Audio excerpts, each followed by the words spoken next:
वचन दोगे उसको वचन पूरा करने का काम मेरा होगा। धन्यवाद। भारत माता की जय।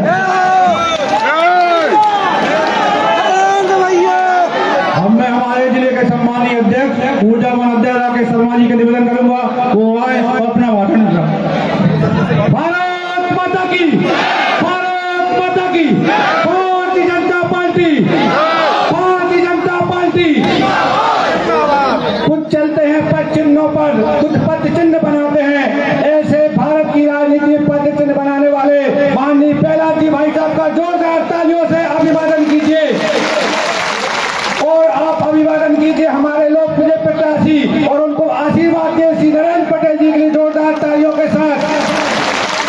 मंच पर विराजमान उत्तर प्रदेश के सम्मानीय मंत्री श्री धीरज प्रताप सिंह जी, भारतीय जनता पार्टी के पूर्व जिलाध्यक्ष सम्मानीय सुरेंद्र तिवारी जी, सम्मानीय देवेंद्र चौहान जी, सम्मानीय शिवाजी पटेल साहब, लोकेंद्र पारस जी भाई साहब, आदरणीय भगत सिंह जी एवं हमारे महले भैया पूर्व विधायक रामकृष्ण सिंह चौहान जी, प्रदेश अध्यक्ष श्री कैसर सिंह चौधरी जी, मैं और सम्मानीय मंच। देखिए मैं आप सीधी बात करना चाहता हूं कि माननीय भाई साहब हमारे बीच में आए हुए हैं। आप और हम तो बात करते ही रहते हैं। मैं आपसे आग्रह करता हूं जोरदार ताली बजाइए। मैं माननीय भाई साहब को सीधा मंच पर आपको संबोधित करने के लिए आग्रह करता हूं। आइए माननीय प्रहलाद जी भाई साहब और इस जनता जनार्दन को संबोधित किए जोरदार तालियों से माननीय भाई साहब का अभिवादन किए। तालियों में कमी नहीं आना चाहिए।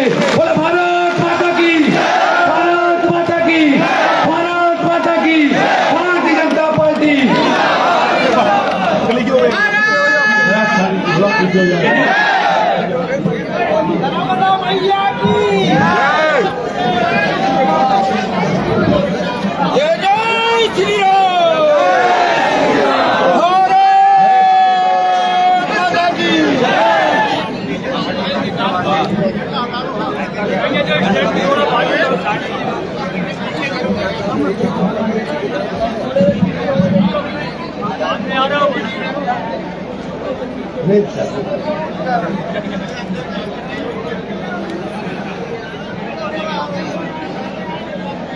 नर्मदे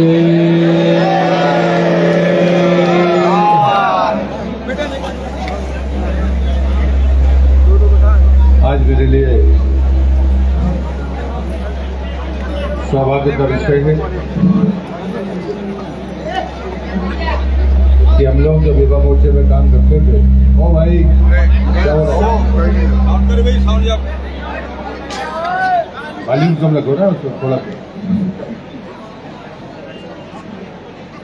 कितनी खुशी और गर्व की बात होती है कि जब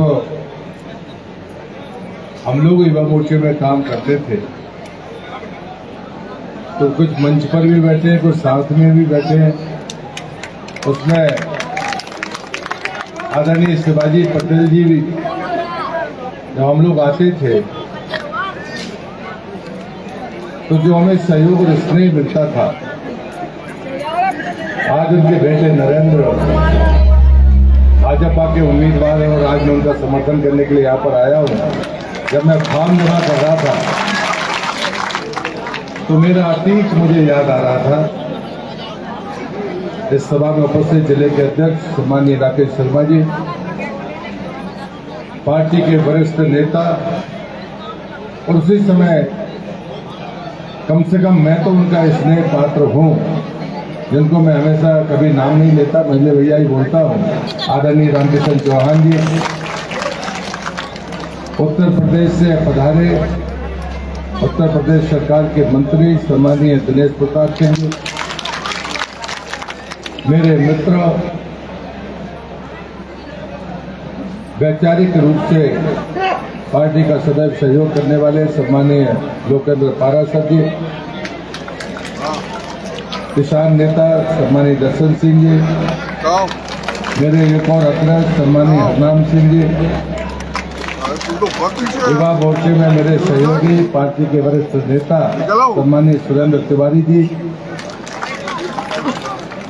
एक और वरिष्ठ नेता, जब हम लोग विधायकों के नाम कम जानते थे, इससे पूर्व विधायक आदरणीय दिलीप वर्मा जी, पूर्व जिलाध्यक्ष सम्मानीय धर्मेंद्र चौहान जी, हमारे एक और वरिष्ठ नेता आदरणीय उइके जी, भगत सिंह जी और विधानसभा के संयोजक, मेरे नाम राशि और जात से भी एक ही है, प्रहलाद लोधी जी।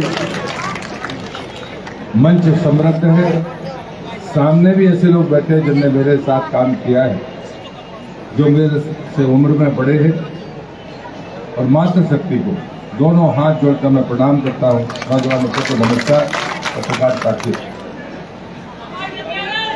मुझे कोई भूमिका बनाने की जरूरत नहीं है।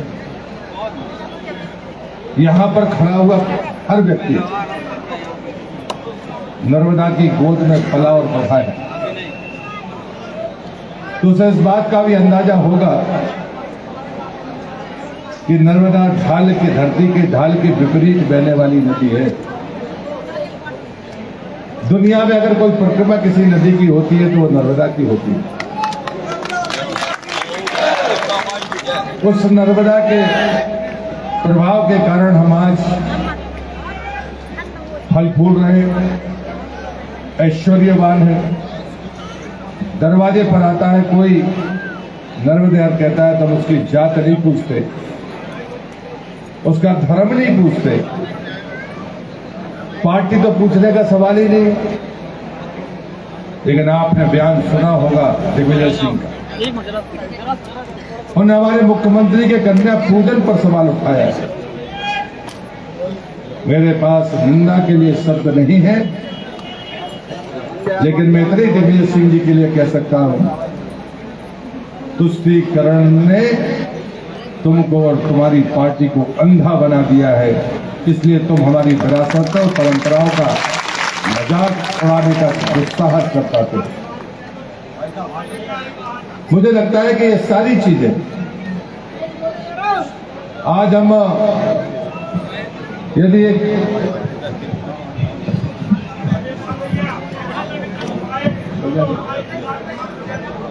अगर हमें कह पाते हैं वोट के पहले ये बेलगाम लोग, जरा वो अपने गिरेबान में झांक कर देखें। कल वो शुभ दिन भी हम सबने देखा जब देश के प्रधानमंत्री ने रामलला के प्राण प्रतिष्ठा समारोह का जब उन्हें आमंत्रण मिला तो उन्हें ट्वीट कर पूरे देश और दुनिया को संदेश दिया, मैं भाग्यशाली हूं कि भगवान राम की प्राण प्रतिष्ठा में मुझे भी उपस्थित रहने का मौका मिलेगा। हम तो भाग्यशाली हैं ही, लेकिन आज छिंदवाड़ा की धरती से कमलनाथ कहता है अयोध्या में सनातन का मंदिर बन रहा है। कमलनाथ जी, हम आपको याद दिला रहे, जब बाबरी ढांचा टूटा था, नरसिम्हा राव उस देश के प्रधानमंत्री थे, और ढांचे टूटने पर आपने हमारी 4 सरकारों को गिरा दिया था। उस सरकार में तुम भी जिम्मेदार मंत्री थे, तब तुम्हें सनातन का ध्यान नहीं आया।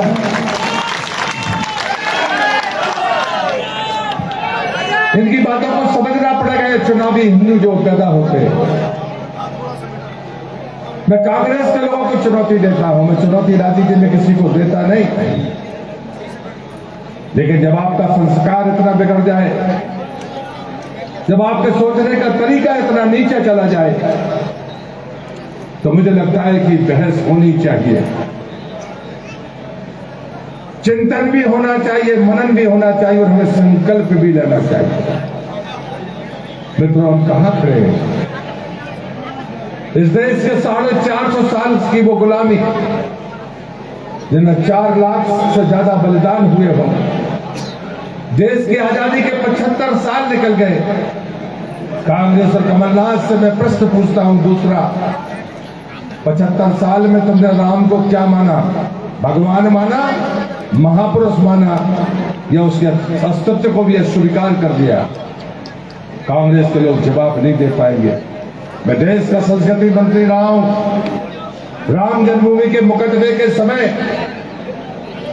उस समय की कांग्रेसी सरकार ने सुप्रीम कोर्ट में हलफनामा दिया था कि हम राम के अस्तित्व को नहीं मानते।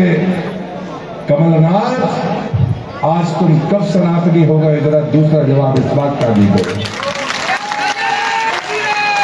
मैं तीसरा सवाल कर रहा हूं, घटना एक नहीं होती है। राम सेतु हमारी आस्था का केंद्र है। राम सेतु को तोड़ने की कोशिश हुई, सुप्रीम कोर्ट में तुमने तीसरी बार हलफनामा दिया। ये कोई राम से जुड़ा नहीं है, हम इसे नहीं मानते, जिसको बढ़ दिया है तोड़ दो।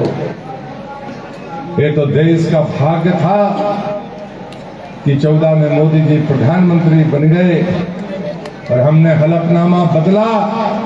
राम सेतु हमारी आस्था का केंद्र है, कभी टूट नहीं सकता, ये गर्व है। जो जो करता है उसका श्रेय ले सकता है, लोग वही दे सकते हैं जो जिसके पास में होगा।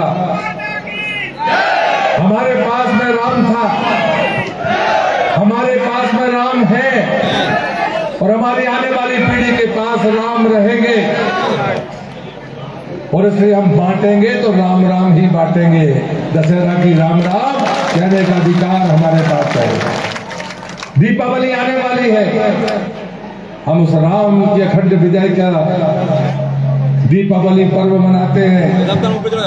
हम घर में भी दीपक जलाते हैं और उत्तर प्रदेश के मुख्यमंत्री अयोध्या में लाखों की संख्या में दीपक जलाकर रिकॉर्ड बना देते हैं। लेकिन ये चुनाव का समय भी गजब का है। अभी दशहरा निकला है तो राम की विजय का ही तो है पर्व। दीपावली आएगी, विजय के बाद में अयोध्या की वापसी का पर्व होगा। हम लक्ष्मी माता को तालाब और तलैयों से कमल निकालकर तोड़कर चरणों में अर्पित करते हैं। 17 तारीख को लोकतंत्र का पर्व है और 17 तारीख को कुछ और नहीं करना है। लोकतंत्र की ताकत है वोट। जीवित प्राणी का मतलब होता है उसका प्राण है।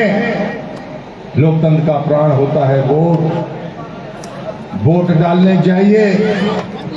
दीपावली में तो आपको तलैया से, तालाब से कमल तोड़कर लाना पड़ते हैं, वहां तो खाली कमल की बटन दबाना है, इतने में ही पर्व बन जाएगा।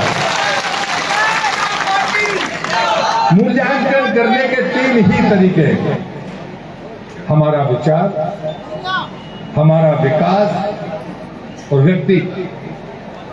विचार वही है जो हमने कहा 450 साल, 1000 साल की गुलामी ने भी हमारे अस्तित्व को समाप्त नहीं होने दिया। देश की आजादी के बाद जो चीजें धर्म के नाम पर ये देश बढ़ा था, उस आधार पर आगे बढ़नी थी, लेकिन वो नहीं बढ़ सकी।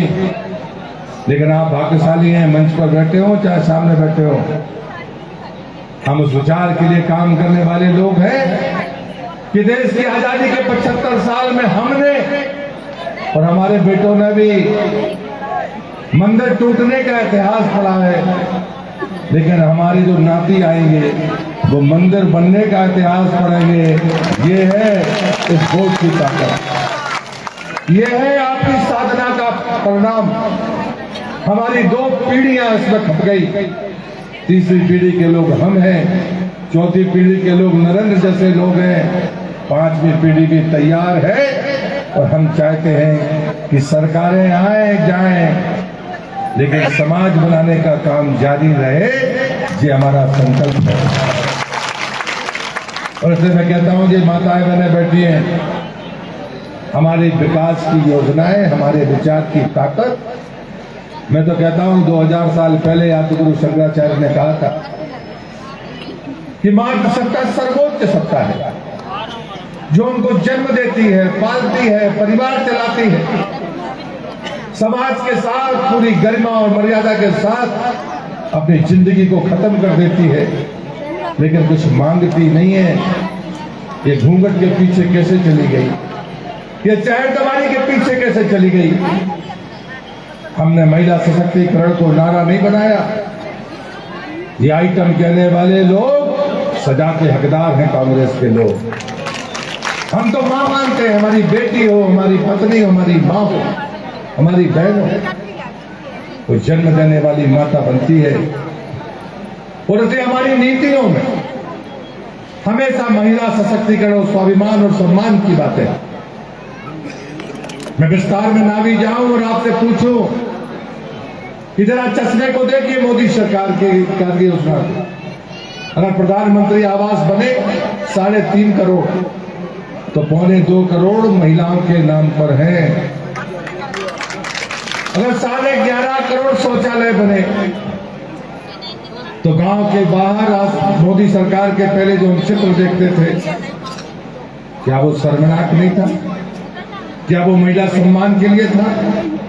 शौचालय सिर्फ चंद पैसों का कोई एक ढांचा खड़ा करना नहीं है, ये माताओं बहनों के लिए और हमारे आपके लिए इज्जत घर से कम नहीं है, ये लालच नहीं है। अगर हमने 9 करोड़ 60 लाख उज्ज्वला गैस कनेक्शन दिए, तो चूल्हे से निकलने वाले धुएं से जो आंख में आंसू आते थे, वो पोंछने का काम किया तो माताओं बहनों के आंसू पूछे हैं। ये मोदी की सफलता है। अगर मैं जल जीवन मिशन का मंत्री हूं, दूसरी बार आपने मोदी को जिताया 2019 में। 15 अगस्त 2019 को लाल किले की प्राचीर से मोदी ने कहा 2024 तक हिंदुस्तान के हर परिवार को पाइपलाइन के द्वारा शुद्ध पानी पहुंचा दूंगा। आज मैं गर्व से छाती ठोककर कह रहा हूं, विभाग का मंत्री हो, कांग्रेसियों, तुमने तो कभी कहा नहीं गुजरात हो, गोवा हो, हरियाणा हो, हिमाचल हो, तेलंगाना हो, अंडमान निकोबार हो, दमन द्वीप हो, लक्षद्वीप हो, इन्हें 100% लक्ष्य प्राप्त कर लिया है, जहां 100% परिवारों को पानी पहुंच गया। ये सफलता का आंकड़ा अगर तुम्हें याद ना हो, देश की आजादी के 72 साल 15 अगस्त 2019 तक 3 करोड़ 23 लाख परिवारों के पास पाइपलाइन से पानी था। अभी 4 साल दिसंबर में होंगे। 20 दिन पहले मोदी सरकार ने 13 करोड़ 23 लाख का आंकड़ा पार कर लिया। 72 साल में 3.25 करोड़, 4 साल में 10 करोड़ कनेक्शन देने वाला अगर कोई है तो वही 56 इंच की सीना वाला नरेंद्र मोदी है। अगर आप ये बात कहते हो तो मैं कांग्रेस को चुनौती देता हूं, तुम्हारे पास कोई ऐसा काम हो जो पीढ़ियों तक बताने वाला हो तो जरूर बताना, नहीं तो हमसे सुनो। अटल बिहारी वाजपेयी देश के प्रधानमंत्री थे। अगर आज गांव में डामर की सड़क पहुंची तो वह हमारे नेता का प्रसार था। मैं यहाँ पर 91 में बाई इलेक्शन में आया था। वोटें गांव के लोग देते थे, बेतहाशा वोट देते थे, लेकिन किसी गांव में पैदल के अलावा ट्रैक्टर पर भी जाना मुश्किल था। ये दिन इस देश ने देखे। मैं शिवराज जी की बात करूं, मध्य प्रदेश सरकार की बात करूं, बच्ची पैदा हो, प्राइमरी में जाए, मिडिल में जाए, हाई स्कूल में जाए, कॉलेज में जाए, पोस्ट ग्रेजुएशन करे, रिसर्च की तरफ जाए, माता पिता पर बोझ नहीं है कन्या। मध्य प्रदेश सरकार अभिभावक बनकर उसके साथ खड़ी। क्या ये सच्चाई नहीं? पर मैं कब पूछता हूँ कांग्रेस से, कमलनाथ से, दिग्विजय सिंह से, ये बड़ा बूढ़ा हुआ थका हुआ नेतृत्व 2003 के पहले का नेतृत्व इनको थका हुआ कहता हूँ। 1 किलोमीटर चल नहीं सकता कमलनाथ। मैं भी छिंदवाड़ा में रात रुका था, आप लोगों ने भी टीवी में देखा होगा। एक आदिवासी गांव में रात रुक गया। दूसरे दिन मैंने प्रेस कॉन्फ्रेंस बुलाई। मैंने कहा कि मैं थका हुआ क्यों कहता हूँ। मैंने कहा पहली चीज वो 2 किलोमीटर नहीं चल सकता, दूसरी चीज है वो 24 घंटे आम आदमी की तरह जिले तो मैं उसके पहिया उठा के मुंह पर रख लूंगा। ये आदमी 6 साल से कांग्रेस का प्रदेश अध्यक्ष है, एक भी जिले में कभी कांग्रेस की बैठक लेने नहीं गया। 1.5 साल ये आदमी मुख्यमंत्री रहा, एक जिले में किसी प्रशासन की बैठक लेने नहीं गया। 42 साल से ये लोकसभा का चुनाव लड़कर जीत रहा है, एक बार आ रहा है। अगर मैंने कहा किसी पंचायत में और किसी गांव में गया हो तो उसका नाम बताओ, मैं 1 लाख रुपए इनाम दूंगा। नहीं गया। कमाल है भाई कांग्रेस, कमाल है कमलनाथ। हम यही तो कह रहे हैं कि तुष्टीकरण के पीछे क्यों पड़े हो? वोट की इतनी चिंता? अरे हमें वोट की चिंता नहीं, हमें विकास चाहिए, लेकिन विरासत की कीमत पर नहीं। हमें राम भी चाहिए और रोटी भी चाहिए। हमें विकास चाहिए लेकिन विरासत के साथ चाहिए। और इसलिए हमारा कार्यकर्ता, हमारा समर्थक, हमारा वोट देने वाला भाई और बहन, मैं उन सबसे विनती करता हूं, ये चुनाव पर्व है। दीनदयाल जी कहते थे लोकतंत्र में चुनाव वो ऐसी ताकत होते हैं जहां पर हर आदमी अपनी बात रखता है। दो लोग मिलेंगे तो चुनाव की बात करेंगे, ये देश के लोकतंत्र की ताकत है। वैसे आप किसी को बुलाओ, वो आपसे बात करने के लिए नहीं आएगा, अरे भैया हम अपने काम में लगे। लेकिन चुनाव आएगा तो मजदूरी करने वाला हो, खेती करने वाला हो, व्यापार करने वाला हो, नौकरी करने वाला हो। और इसलिए मैं मानता हूं कि लोकतंत्र समझ हुआ है। हमें संकल्प लेना चाहिए 100% मतदान का। विश्वास करना, ये माताओं बहनों की सामर्थ्य हमको आसमान दिखाएगी, ऊंचाइयां रखेगी, ये बात आप मान सकते हैं। मैं इस कहानी के साथ अपनी बात को खत्म करता हूं। ये माताओं बहनों के लिए कांग्रेसी जरूर सुन लें कि हम तो माता शक्ति की सत्ता को स्वीकार करते हैं, लेकिन वो मजाक उड़ाते हैं। कल ही दिग्विजय ने मजाक उड़ाई है। भारतीय जनता पार्टी का विचार और उसका सोच, हम इन माताओं बहनों को साधु के समान मानते हैं। एक साधु थे, उन्हें तपस्या की, भगवान इतने प्रसन्न हुए कि भगवान ने देवदूत पहुंचाए। उनकी साधना इतनी प्रखर है, वो कोई वरदान मांगेगा नहीं, जाओ जो मांगे वो वरदान लेकर आना। देवदूत गए, साधु से कहा कि भगवान ने पहुंचाया है, जो आपको वरदान चाहिए मांग लो। साधु ने उनका उपहास उड़ाया, मजाक उड़ाया कि जब मैंने अपनी सारी कामनाएं समाप्त कर ली तब तो मुझे देने के लिए आए। मैं तो चीजें छोड़ चुका, संन्यास इसलिए लिया है कि कामनाएं खत्म कर दी। देवदूत ने कहा कि भगवान ने पहुंचाया कि वरदान आपको दे के ही आना है, जब मुझे चाहिए नहीं तो तुम दोगे कैसे? देवदूत धर्म संकट में कि लौट कर जाएंगे तो भगवान से निपटना पड़ेगा। उनने साधु के हाथ पैर जोड़े कि हम तो कहीं के नहीं रहेंगे, हम खाली हाथ वापस नहीं जा सकते और आप लेने के लिए तैयार नहीं। तो बोले अगर धर्म संकट है तो तुम लेने आए हो, दो दो, हमें आपसे कुछ नहीं चाहिए। उन्होंने कहा कि साधु महाराज, किसी मृत व्यक्ति को हाथ लगाओगे तो वो जिंदा हो जाएगा, सूखे झाड़ को हाथ लगाओगे तो वो हरा हो जाएगा। साधु ने कहा ऐसा वरदान मुझे नहीं चाहिए, अगर संशोधन कर सको तो कर दो। उन्होंने कहा कि यदि मैं छूने की बात तुम्हारी मान लूंगा तो मेरी तपस्या नष्ट हो जाएगी, मेरा सारा अहंकार मेरे ऊपर भारी होगा, तो मेरे संन्यास और कामनाओं को खत्म करने का कोई फायदा नहीं होगा। देवदूतों ने मान लिया कि ठीक है, आपने जो कहा सही। बोले मैं जहां से जाऊं और भला हो जाए अपने आप, मुझे एहसास ना हो, मुझे ऐसा वरदान चाहिए। साधु निकलते थे, जंगल भरे हो जाते थे, कोई मृत व्यक्ति होता था वो जिंदा हो जाता। मैं दावे से कहता हूं, मेरी पार्टी, मेरा विचार, ये माताओं बहनों को दी गई योजनाएं, ये तो सीढ़ियां हैं। हम इन्हें साधु के समान त्यागी मानते हैं कि वो दिन रात हमको पैदा करने से लेकर पालती रहती है। समाज में उनको वो स्थान मिलना चाहिए जो 2000 साल पहले भारत में था। गुलामी ने उनको पर्दे के पीछे ढकेला, गुलामी ने चैर दीवारी के पीछे ढकेला, लेकिन आज गुरु शंकराचार्य की सत्ता मातृत्व की सत्ता है। और इसलिए चाहे मोदी जी एक बिल पास करते, महिला आरक्षण बिल अटल बिहारी वाजपेयी के समय 3 बार आया था, इस कांग्रेस में पास नहीं हो गया। ये बात हम सबको पता होनी चाहिए, माताओं बहनों को भी पता होनी चाहिए। अभी तो मोदी का जलवा था, दबाव में और कहीं जा नहीं सकते थे बेचारे, तो बेमन से ही सही बटन दबा दिया महिला आरक्षण के पक्ष में। 2024 के बाद जो भी चुनाव होंगे, विधानसभा के भीतर 1/3 मातृशक्ति बैठेगी, लोकसभा के भीतर भी 1/3 हमारी माताएं बहनें बैठेंगी।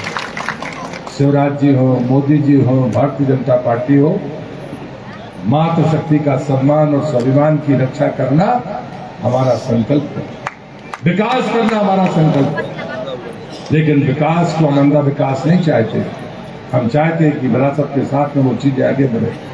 और जो नौजवान में तो खड़े, मैं उनसे विनती करता हूँ, प्रधानमंत्री यही तो कह रहे हैं 5 साल चुनाव हर साल में 5 साल में आएंगे, लेकिन हम क्या 5 साल के ही देख पाएंगे?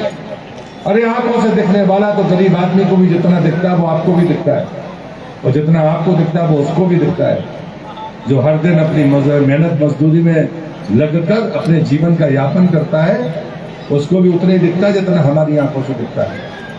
लेकिन जो आंख से दिखे उससे दूर तक जिसको दिखता है उसे मैं प्रबुद्ध और भारतीय जनता पार्टी का कार्यकर्ता मानता हूं। और ये आधार ऐसे नहीं है। हमारे नेता अटल बिहारी वाजपेयी थे, देश की आजादी के बाद डॉक्टर मुखर्जी के बलिदान के बाद हम नारे लगाते रहे धारा 370 हटेगी, हमें 72 साल लगे, लेकिन 72 साल पहले अटल जी की कविता सुनना, उन्होंने कहा था कि गारो से गिलगित तक आजादी पर्व मनाएंगे। 15 अगस्त का दिन कहता आजादी अभी अधूरी है, उसकी ये पंक्ति है। गारो मेघालय में है, गिलगित पाकिस्तान में है। क्या हौसला रहा होगा उनका, क्या दूरदर्शिता, क्या संकल्प रहा होगा। जहां हमारे 3 विधायक होते थे तो 300 के पार 3 सांसदों की पार्टी, और वो कहती थी गारो से गिलगित तक आजादी का पर्व मनाएंगे। आज तो हमारे पास लोकसभा है, बहुमत है, राज्य में सरकारें हैं, और आपको लगता है कि नरेंद्र सिंह विधायक बनेंगे तो मध्य प्रदेश में सरकार बन जाएगी और काम हो जाएगा। नहीं मित्रों, हमें एक बात और ध्यान से देखनी चाहिए। ये जो छद्म हिंदू हैं, चुनावी हिंदू हैं, ये राज्यसभा में इकट्ठे हो जाते हैं। लोकसभा का चुनाव तो आपकी वोट से हो जाता है, मोदी प्रधानमंत्री बन जाते हैं, लेकिन राज्यसभा में अभी हमारा बहुमत नहीं है। हम 100 से ज्यादा सांसद हमारे हो गए, कांग्रेस बहुत पीछे है हमसे, लेकिन बहुमत नहीं है। ये राज्यसभा का सांसद कौन चुनता है? विधायक चुनता है, विधायक। ये ध्यान में नहीं आता हमारे। इसलिए एक एक विधायक जरूरी क्यों है? डबल इंजन की सरकार क्यों चाहिए? कमलनाथ आए थे 1.5 साल के लिए, जल जीवन मिशन तभी शुरू हुआ था 15 अगस्त 2019 को। तब मुख्यमंत्री कौन था? याद करना, पन्ने पलटना। 1.5 साल में कुल 2.5% परिवारों के पास पानी गया, और जैसे ही शिवराज जी आए 3.5 साल में हमने 60% का आंकड़ा पार कर दिया। इसलिए डबल इंजन की सरकार चाहिए। मोदी का नाम ना हो जाए तो जल जीवन मिशन का काम रोक दो, मोदी का नाम ना हो तो प्रधानमंत्री आवास 2 लाख वापस कर दो, शिवराज जी का नाम ना हो तो संबल योजना बंद कर दो, क्योंकि वो गरीबों को संबल देने वाली योजना थी। दुर्घटना में अगर इस राज्य में किसी गरीब आदमी का सहारा था तो वो संबल योजना थी।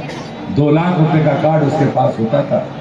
मोदी जी ने तो 5 लाख का आयुष्मान कार्ड दे दिया, लेकिन इन योजनाओं को बंद करने का पाप कांग्रेस ने किया है। और इसलिए मैं कहता हूं कि डबल इंजन की सरकार चाहिए। राज्यसभा में हमें बहुमत चाहिए, इसलिए विधायक बहुमत के नहीं, हमें प्रचंड बहुमत चाहिए। इतने विधायक जीतने चाहिए कि एक भी राज्यसभा का सांसद 4 में से एक भी कांग्रेस का ना जाए। जब मुझसे कोई पूछता है कितनी सीटें जीतोगे, मैंने कहा मैं ज्योतिषी तो नहीं हूं, लेकिन 20 साल पहले 2003 था।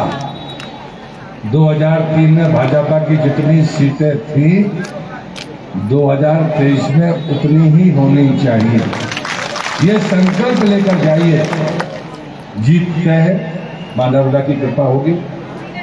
उस तरफ हम भी हैं, हम भी जिंदगी में पहली बार विधानसभा का चुनाव लड़ रहे हैं। वोट तो आप नहीं देंगे, लेकिन शुभकामनाएं तो दे ही सकते हैं। नर्मदा के इस पार और नर्मदा के उस पार, अमरकंटक से लेके गुजरात की सीमा तक बहुत सीटें हो जाती है। हमने तो भिक्षा मांग के नर्मदा की प्रतिमा की है, वोट की भीख तो नहीं मांगता, लेकिन प्रतिमावासी होने के नाते आपसे जरूर एक मांग करता हूं, ऐसा जिताइए, नरेंद्र को इतना वोट दीजिए कि नर्मदा के किनारे दीपदान करते समय हम सबको भी गर्व हो, इसमें हम सब शामिल हो। अपनी बात को समाप्त करता हूं कि आप सब जितने बड़े बुजुर्ग हैं, मुझे और नरेंद्र और तमाम ऐसे लोग ताकि हमारा संकल्प पूरा हो कि 2003 में जितनी हमारे कमल खिले थे मध्य प्रदेश की विधानसभा में, उतने से ज़्यादा कमल 2023 में खिले और हम फिर से आगे चले। काम रुका नहीं है। अभी पाकिस्तान में पाक अधिकृत कश्मीर हमारे नक्शे में है, लेकिन हमसे दूर है। चीन के द्वारा कब्जाया हुआ, जवाहरलाल नेहरू द्वारा भेंट किया हुआ, अभी हजारों नहीं लाखों किलोमीटर का हिस्सा हमसे दूर है। काम रुका नहीं, 2 पीढ़ियां चली गई। हम भाग्यशाली है कि हम देख पा रहे हैं अभी, लेकिन आने वाली पीढ़ी और हम अपने सारे हकों को अपने पास इस भारत माता के चरणों में डाले, वो यश ऊंचाइयां छुए। पूरी दुनिया मोदी और भारत का डंका पीट रही है। अभी भी क्या तमिलनाडु के कोने से सनातन को चुनौती देने वाली बातें आती है? सनातन खत्म कर देंगे। अरे तुम क्या खत्म करोगे? मुगल आए और चले गए, वो नहीं कर पाए हमारा कुछ। अंग्रेज आए और चले गए, हमने मरना स्वीकार किया, बलिदान देना स्वीकार किया, लेकिन अपने मूल को नहीं छोड़ा। और वही ताकत है कि गांव का कम पढ़ा लिखा मजदूर और किसान, उससे पूछो क्या नारा लगाओगे, वो कहता धर्म की जय हो, अधर्म का नाश हो, प्राणियों में सद्भावना हो, विश्व का कल्याण हो। है दुनिया में किसी की ताकत? लोग कहते हैं कि हम कम पढ़े लिखे लोग हैं। अरे हमारा खान पान सबसे अच्छा, हमारा पहनावा सबसे अच्छा, हमारी जीवन शैली सबसे अच्छी, हमारा विचार सबसे अच्छा। दुनिया का कोई देश का नेता दुनिया के भले की कामना नहीं करता, लेकिन हमारा प्रधानमंत्री और हमारा देश दुनिया की शांति की कामना करता है। हम वो लोग हैं, हमको कम समझने की गलती कोई ना करे। इस संकल्प को लेकर जाइए। आपने शांति से सुना, बहुत बहुत धन्यवाद। भारत माता की जय। नर्मदे।